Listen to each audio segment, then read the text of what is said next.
pasar tradisional sekadi ring pasar Badung X Tiara Grosir kekantenang kantun nganggen kantong plastik.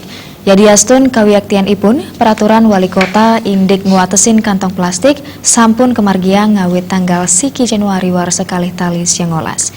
Keguat puniki kekantenang kirang kesopiahang majeng krama. Tiosan ring toko modern sane kantun kekantenang nganggen kantong plastik ring pasar tradisional taler kantun akeh krama sane ngawit gunayang kantong plastik sekadi sane kepanggihin ring pasar Badung. Rasa eling krama makto wadah wiadin kantong saking jero suang-suang kantun kirang. Manut silit tunggil pedagang pasar Badung, kawijakan puniki katurek sain dahat becik. Nanging durung akeh krama sane uning indik keguate puniki. Pemerintah kaaptiang sayan sering nyobiahang majeng krama ngenenin indik keguate puniki. Makanya kan kita setuju masalah lingkungan ya, yang plastik memang benar-benar merusak gitu.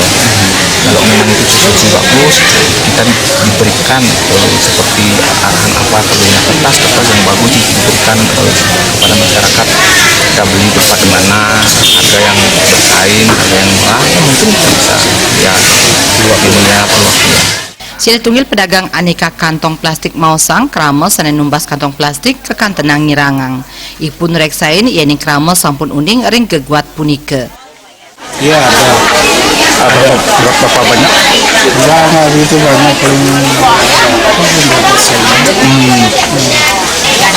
Sebenarnya sebagai pedagang gimana mau dikatakan lagi omset saya yang turun. Sosialisasi pembinaan kantor sering pamidande saking geguat punike kaaptiang mangde sayuakti kemargiang mangde kawijakan sanewenten sayuakti mapikoli. Ria Semiwah Murahwira.